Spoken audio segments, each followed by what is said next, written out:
All right, everyone. Welcome to another edition of the Good Life Small Business Podcast. I'm your host, Brian Blakely, and I'm pleased to be joined today by Betty Ann Sayers of Buzz Savories here in Holdrege. So, Betty, thanks for joining us. Thank you for coming. Yeah. So, let's get to know you a little bit more. What books are you reading or listening to right now? I read anything Richard Powers, who's written about trees, and he has a new book out, and I just recently got it from the library. And then I read about beekeeping. Okay. Yeah. And the podcast I listen to usually have to do with the Splendid Table, because Okay. I do just a tremendous amount of food things with mustard and honey. Sure. And then I have a podcast on food photography. Oh, really? And it's truly, I'm learning huge amounts too fast and probably beyond what my little camera will do, but Yeah. it intrigues me. What's the name of that podcast? I can't tell you. It's a gentleman, and I can't tell you the name of it right now. Okay. All right. I could look it up. Podcasts are a great resource of knowledge, and They are, yeah. It's nice to listen to. I listen to a lot of them and get a lot of good ideas and just kind of about business and things Well, yeah, like that. and you do it in your own time, and it's a strange thing that just makes such a big difference that Yeah. I don't have to schedule it. Right. And they're brilliant, and people are listening to them more and more. Yeah. It's all over the world. Absolutely. Yeah. Absolutely. All right. Well, I am interested. We talked a little bit before we hit record here about your story as a small business owner, but just kind of start from the beginning and just give us the story from beginning to now of Buzz Savories. Sure. I returned to Holdrege after 30 years probably of working in different states and far away and doing different things.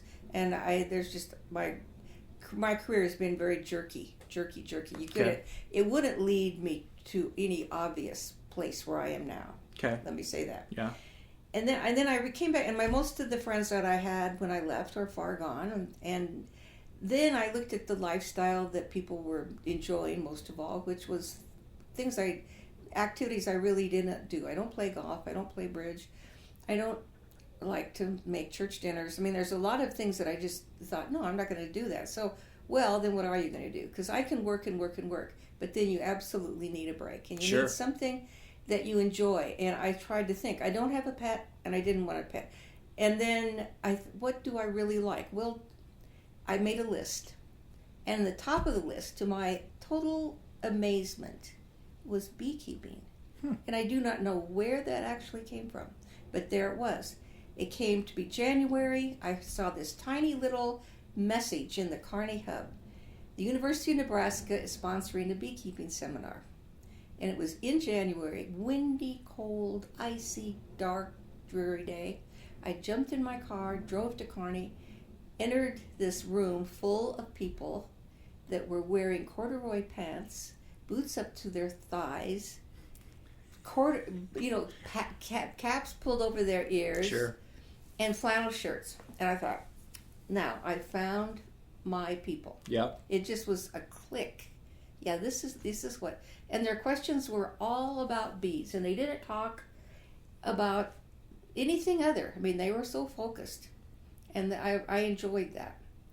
So I went to several seminars beyond that, and read books and read manuals, and then I stepped in, bought the gear, bought the boxes, got the bees, and the drama began. Mm-hmm. How long was it before you finally bought your first kit from when you took that class? I bought them. I started that spring. It was 3 or 4 months. Yeah. And at that time there was a retired gentleman who had a job to visit beekeepers in Nebraska for the agriculture job, USDA. Okay. And they didn't any longer have him working, and there was no one else to take his place. Okay. But he was very gracious, and he several times came to Phelps County and up to my bees and showed me different things. And at that time, they were worried about different diseases, and he was a guy that always checked for disease and Sure. he'd do different things.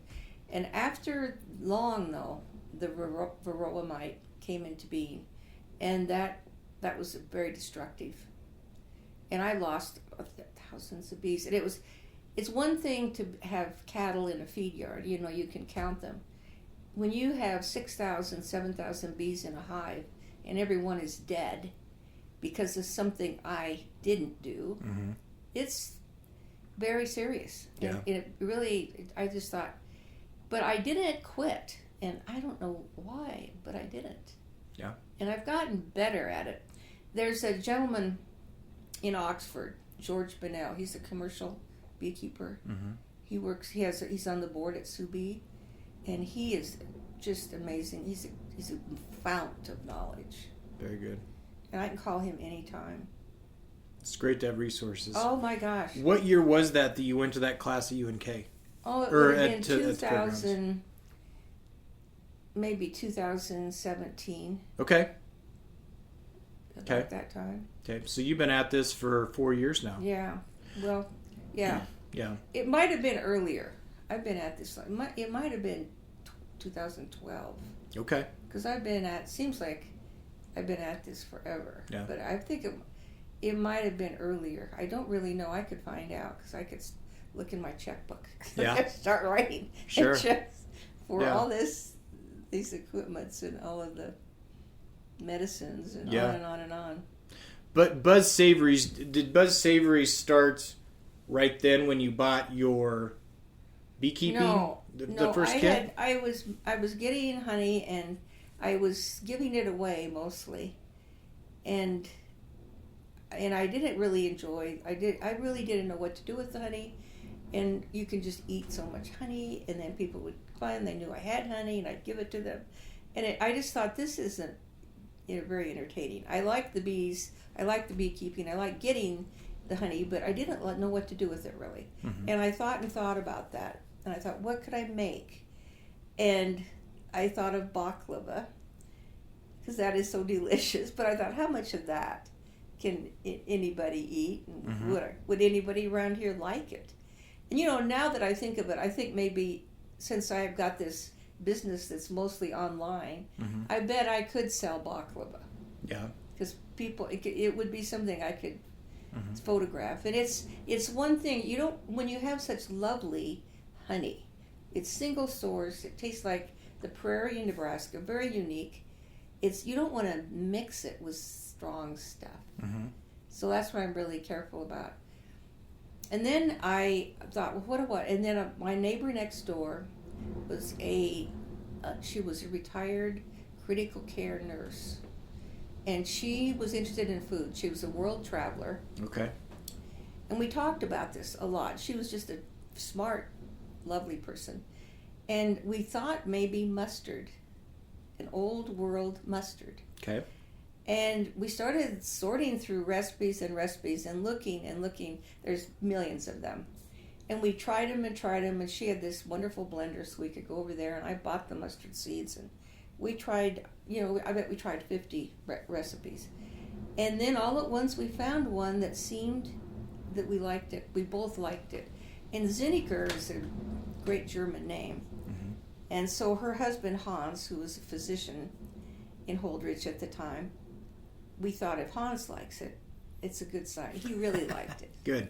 And then it was beer in it, a stout beer.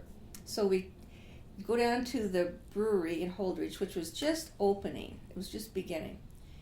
And Mark Krause is the brewer, one of the brewers. His brother's the other one. And Mark has a fine palate. He tasted that honey, he looked at the recipe, and he said, I have the beer for you. This is the one. I'm going to make it. He didn't have it made. So it took about a month, because beer takes longer than a day. And we put it's Old Creamery Stout, and we mixed that in our recipe. And it was just the clearest, cleanest taste. It was the one. Very cool. And it's a milk sugar in it. Okay. So it has just another layer. The spicy beer mustard was the first one we made. And those are the ingredients, and we determined that it was going to be all natural, and it was going to be as much local as we could, the honey and the beer. You can't get mustard seeds here. Yeah. Or turmeric or allspice. Sure. So we had to buy those. Then we make the trip. I made this alone. This got to be my part, to the University of Nebraska Food Science Department. That's the next step. And you take your product and they will analyze it. And then I took a class from them, and it's very clear that what I'm doing is going to be impossible. They pretty much said that. Yeah. There's really no hope because, you're starting small and it's going to cost you all this and this equipment and all this. But they showed me the roadmap, and you have to go through them no matter if you're doing food of any kind. You're not doing it without a barcode, without a label, Sure. without their stamp of approval. Right. And that's the fact. And they're good at it. Mm-hmm. Everything she told me was true. Yep. Jill Gifford was the one, and she laid it out.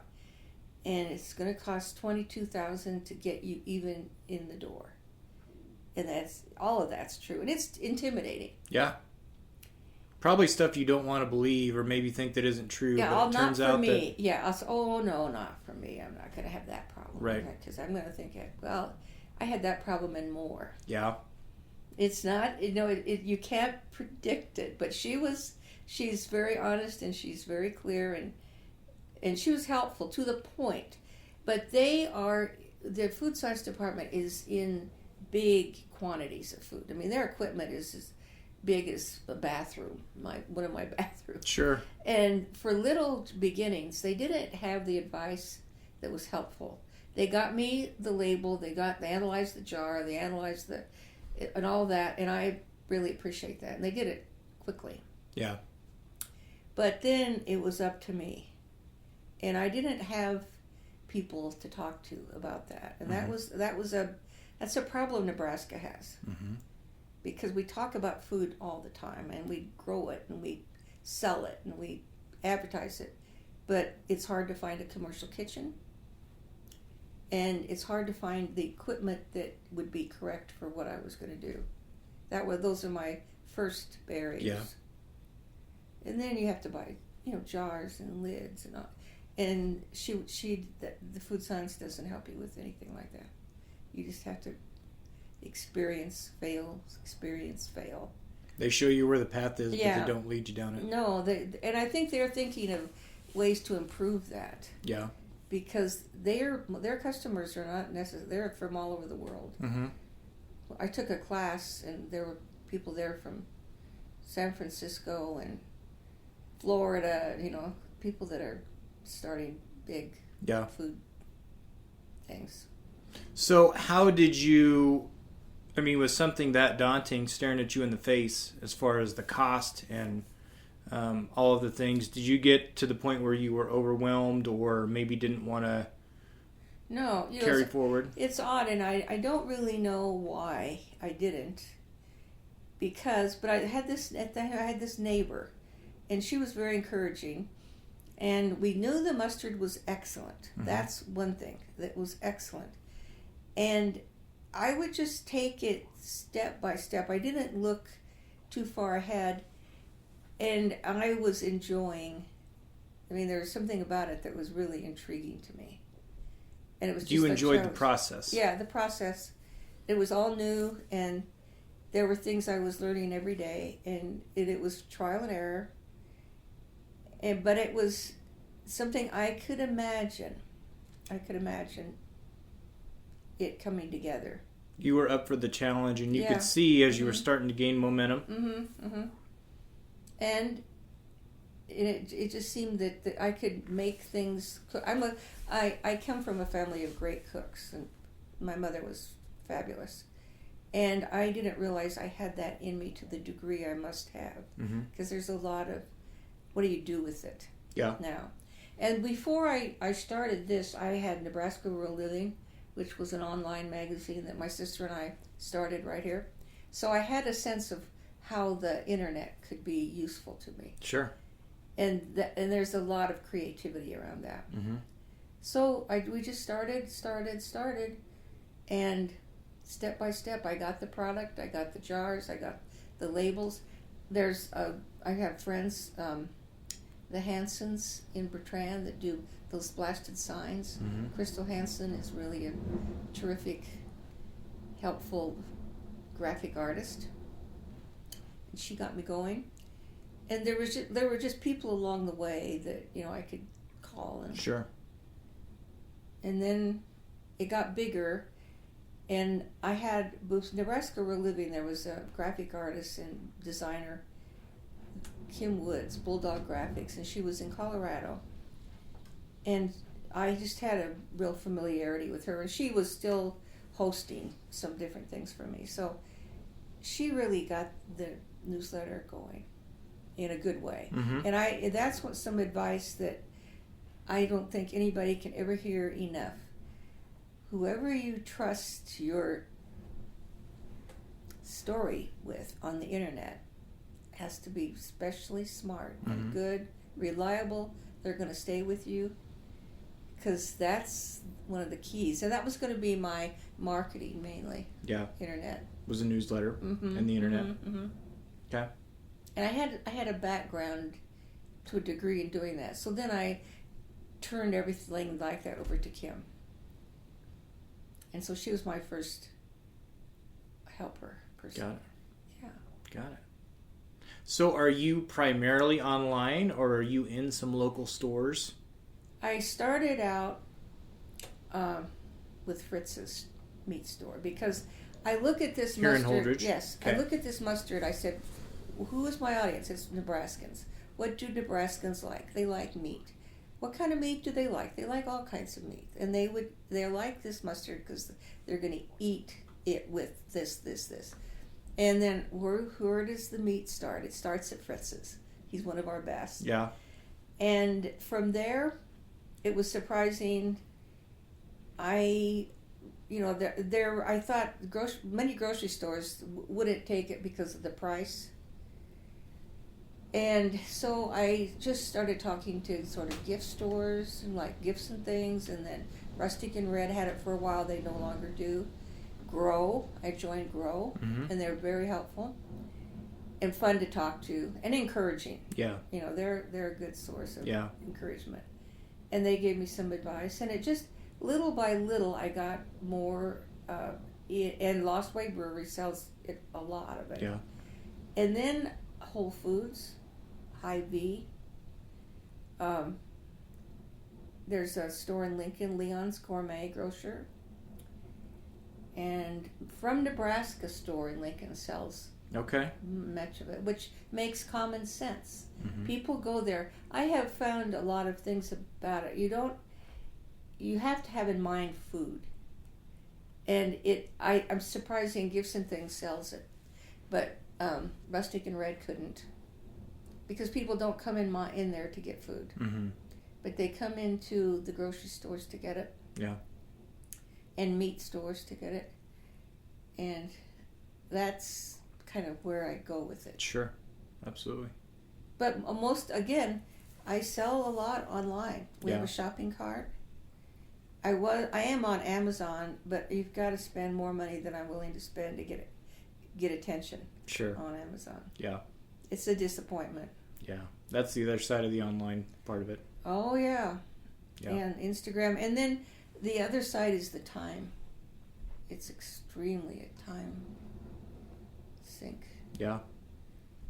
But What's your favorite part about being a small business owner now that you've been doing this for a while? Is it the challenge? I think there's a routine every day. You kind of know what you're doing. But just like meeting you, this is a cool thing to me. I think it's a surprising. You're talking to people about what you know best, Mm-hmm. which is, for me, making mustard and selling, having honey. Yeah. And then I have these little beeswax candles. And I like it's surprising, because I've had a life mostly of writing and talking, and then I didn't realize how much I like making things. Yeah. And so it's using my hands. And some of it is routine, and I'd love to have to hire somebody to do it. And sometime I will. Yeah. I do have, when I manufacture, I have somebody. Have somebody help you with Yeah. that. And I could see somebody taking that over that, because it's a lot of work. Yeah. Yeah. So what is something that you wish you were better at? I wish I were better at food photography. Yeah? Right now, that's what I wish I were better at. I wish I were better at organizing. I have, I'll tell you this. All right, I have hundreds and hundreds of jars of mustard and honey, and I had a certain label on them, and they were all labeled.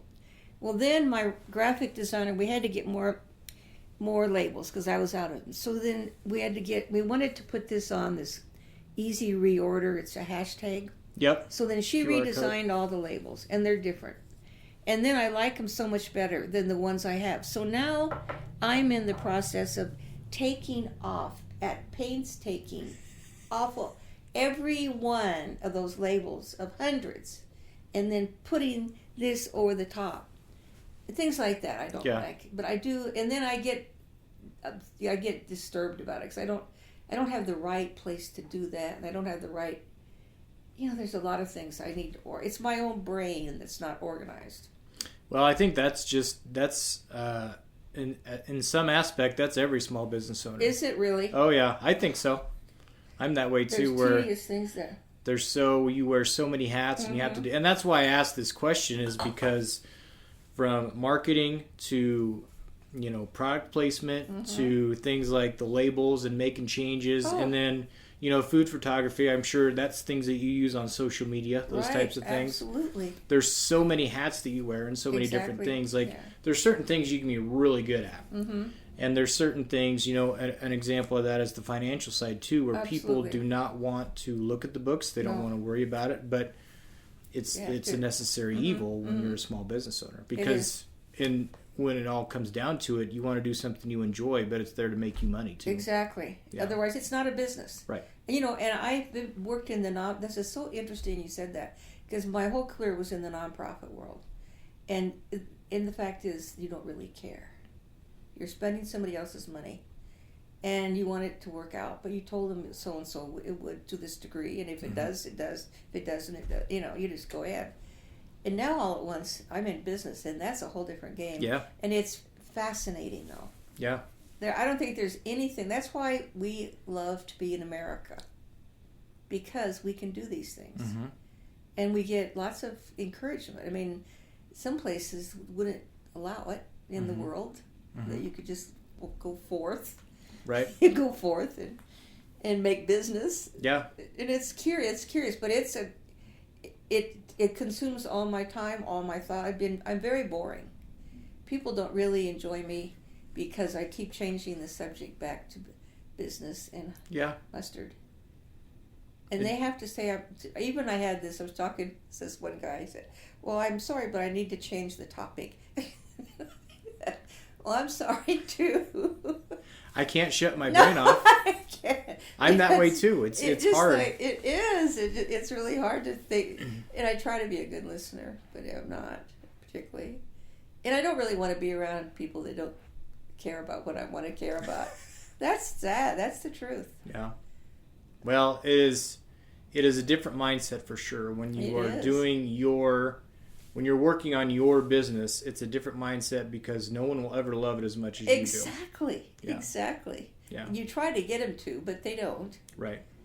And you have to just sort of, it's. But there's so many aspects that are creative, and there's many things, like I would turn over the accounting in a minute because that is tedious to me, and I'm not good at it. It's one thing I don't really want to get good at. But I have to function in that way. I would turn over the manufacturing. And I would turn over the shipping. I kind of like shipping because it's something I can that's going to get me money. That's a mechanical, truly mechanical. Yeah. But I do all those things. Yep. Do you enjoy the social media part of it? I'm challenged by it. It's a astonishing phenomena. It's not easy for me. I'm getting onto it but Kim Woods handles the Facebook. Facebook is a tricky thing. Yeah. And I've gotten into situations that cause more damage with it than costs me a lot to get out of them. So she does that. I do Instagram and Pinterest. And then there's a guy I didn't tell you about, Phil Serrati. He's an editor. He's my editor, and he lives in Fort Collins. Mm-hmm. And he puts it on Twitter. And he's a really elegant writer. And he smooths my writing so it's more readable. So you get help with the social media marketing. Yeah. Mm-hmm. Yeah. I think that's something too. Social media for a small business owner, I think, is a great tool because it's free. Yeah. It's free from a cost standpoint. Mm-hmm. It's not free from a time standpoint, and that's really what it takes. And so, I think there's kind of a barrier there for small business owners too, where to pay someone to market for you on a platform or the many different platforms that are free, sometimes can be a hurdle that you have to get over, but it is a necessary evil. But you know what? They don't know your product like you do. Yeah. And so you're always redoing what they do or rethinking what they're thinking, and however you look at it, it's a time sink. Sure. An awful one. Yeah. But once again, I didn't realize till just lately that you can order on Instagram. It's become one of the biggest machines to get orders. But that you don't get that free. Right. And right now I have an order coming on Instagram that we can't get cleared from Instagram. We can't get the order sent because something. And it's annoying. Mm-hmm. But you almost have to do it. Yeah. Yep. And some people are really, really good at it. Mm-hmm. And quick at it. And it takes me a lot of time. And it does take time. And I think too much about it. I probably put too much thought in it. One more thing to think about. Yeah, but you have to. Yeah. Mm-hmm. Yeah. Talk about this last year and a half, kind of the pandemic for your business. Was there anything that really, did the pandemic shift things for you as far as how you operated your business? Mm-hmm. Was there anything that you implemented during the pandemic, maybe that you've carried forward with and used in your business since then? Just kind of talk about that period of time. I think the pandemic really sent me into social media deeply. Yeah. Deeply. And we talked a lot about the newsletter. We revised many things about it, so it's improved because of that. Sales went way down, like in the grocery store sales. Yeah. And I think it was in some ways just a refreshing time for my business. Yeah. To think what does work, what doesn't work, what do I need to do better at. I was doing more demonstrating, and I didn't do that. And Sure. I'm not.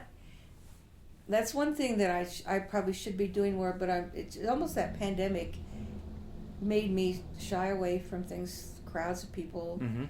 and particularly handling food. I think I need to be really careful and smart about that. Sure. And I haven't figured out how to do it. And the stores aren't really wanting demos anymore. Mm-hmm. Right. So then you just have to think people will pick it up and see it. And that's when this is one thing I did during the pandemic. I wrote a grant to the USDA, which is available to all small businesses. And it was for advertising. And I got the grant. And I worked with Kelly Messenger at the USDA with it. So then I began advertising on NTV, on Nebraska Public TV, and there's other and then I have some in print magazines Mm-hmm. coming. Nebraska Life is one of them. Nebraska Land is one of them. And that, I think, and then I was on The Good Life. That, I think, has helped get me going again. Yeah. How were online sales during the pandemic? Did you see a change? What was really good during the pandemic, the Christmas season. Yeah. I did hundreds and hundreds of gifts. And Grow helped a lot with that. Yeah. And my son, Robert McCormick, has Golion scooters. Okay. He's somebody you need to meet. And he bought gifts for people that he'd ignored for years. And other people did too. So that, and I'm hoping it's a way we have a gift set now, Yeah. and I'm hoping that this season will be that good for me too. Good. Yeah. Good. That's great. So there were some dips, but there were some advantages to that pandemic. But I think it changed all of us forever. Mm-hmm. And I think online sales is that's going to be how people get many things. Yeah. Well, and I think that small businesses had to shift how they do things, but I think that it also let them know that change isn't always bad in your business. Sometimes taking the time, spending the money to make a change, to upgrade, to move forward with something that maybe's been on the back burner because you're too busy. Sometimes those can really turn into a huge positive for your business. I think it did, because it changed forever, but I think that it's changed for the better in some ways. Yeah. And once again, you just thank the Facebooks and Instagrams and Pinterest, all of that. It's curious. Yeah. It's very, very curious. Yeah, absolutely. Yeah. But I do more careful. I think a lot about the newsletter. In fact, that Kelly Messenger at the USDA, because I keep track of all my time now. Yeah. She says, my God, it takes you forever to do a newsletter. Yeah, it does. Anything you do in a creative field with writing and photos and setting up, it takes immense time. Yep, absolutely it does. It does. It's worth it, though. I think we have to do it. Yep. So what is one thing, if you could go back, let's say you're sitting you're riding in the car on the way to Kearney on that snowy January day where you're going to learn about beekeeping.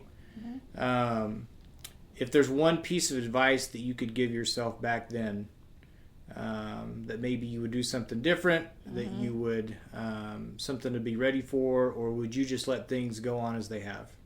Would you give yourself any advice? My method is to go with what you're wanting. I could see I was really interested, and if I'm interested, I'll do it.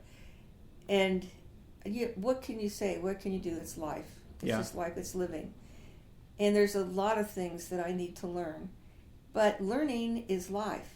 I don't think when you stop learning, what's the point? And starting a business, I think the idea is, it takes a long time to make a profit. And you're not going to make a profit tomorrow. Right. And I'm into profit now, but it's been a long time. And because I started in 2018, my business. So I must have started beekeeping in 2012 or something. That's about when I came here. Okay. And then I think you have to live and just enjoy what you're doing. And as I said, I'd like to turn over half of it to somebody else. Yeah. But in life, you can't always do that. Right. You struggle through. Right. And you're used to doing all of the work, so. I know. Yeah. And I don't very often take vacations. And if I do, I'm thinking about it. Sure. Yeah. I don't think that'll ever end. I don't think so either. Nope. It's just the way business is. Just the way it is. Yeah. Yeah. And Nebraska, I think, has many benefits if you can pass through the miles, and that's what the internet does for you. Yeah. NTV is a great resource. They have a wide spread, and people listen to them, watch them. Good audience. Yeah, it is. So I think if we look at it that way, and if you're in the food end of it, the USDA is very helpful, and they've got money for grants. Yep. So someone comes to you and they say, Betty Ann, I'm thinking about starting a business. What's one piece of advice you would give them? How much do you care about what you're doing? How interested are you in this? Just that much. If you're interested and if you really care about doing and want to keep doing it over and over and over and over and learn about it more and more and more and more. Right. Dig deeper. Talk to people all the time about what you're doing and how it can be better. help others get better. Help others get better along with you. That's what it takes. Because who can say? There's so many things that come up. Yeah. But Good days and bad days. There are people that, I think you find people along the way that, I don't care what you're doing, that have a little piece of information. They'll lend a hand. Mm-hmm. They'll suggest things, and not all things they suggest you have to do. Right. But, you're not totally alone with them. Right. Absolutely. And you need to have somebody to call. And mm-hmm. I do. Yeah. Yeah, I think that's, we were talking a little bit before we hit record about being a small business owner at times can be very lonely. Mm-hmm. And you think maybe that you're the first person that's ever experienced what you're experiencing, but really anyone that starts a small mm-hmm. business, they understand the fear and anxiety and excitement and mm-hmm.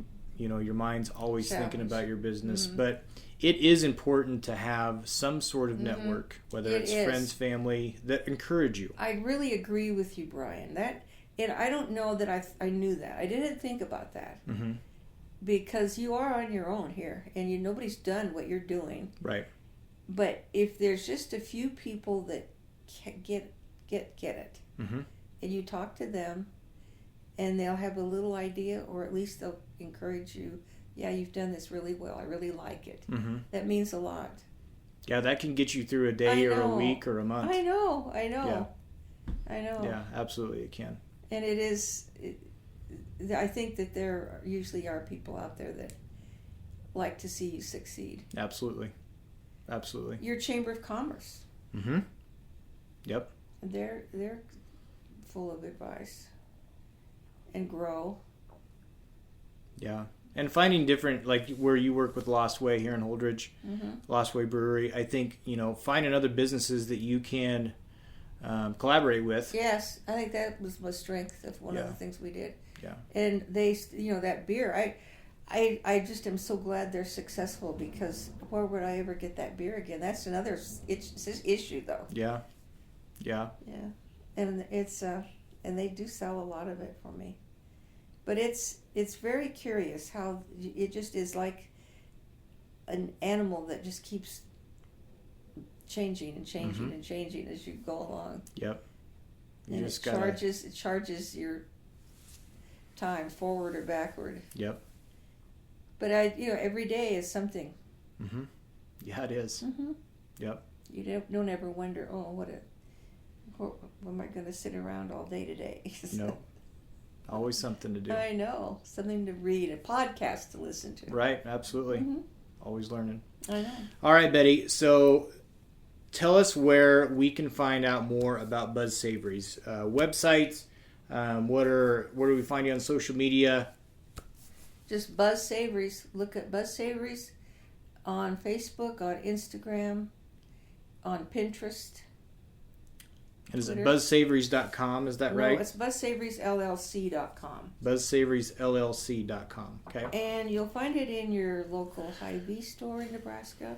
We'll have a link for the website in and the a link notes. for the website, and all the stores are on there. A shopping cart is on there. It's an elegant website. It's a cool website. I really would like your audience to take a look at it. But yeah, I owe it all to Kim Woods. She's the graphic artist that designed it and keeps it up. There's everything every day. Yep. So local Holdrege residents, they can find it at the grocery stores here. No. They can find it at Fritz's. Okay. They can find it at Lost Way Brewery, and then there's a woman that has a music shop. Okay. And she sells it. Who else? The Prairie Museum. Okay. Very good. Have it in Holdrege. Yes. Very good. Mm-hmm. Betty Ann, thank you so much. This was it was great to sit down and talk to you, get to know more about your business, get to know you better. Thank you. Wish you nothing but the best, and thanks for taking the time today. It's my pleasure. It's been fun. Thanks. Yeah.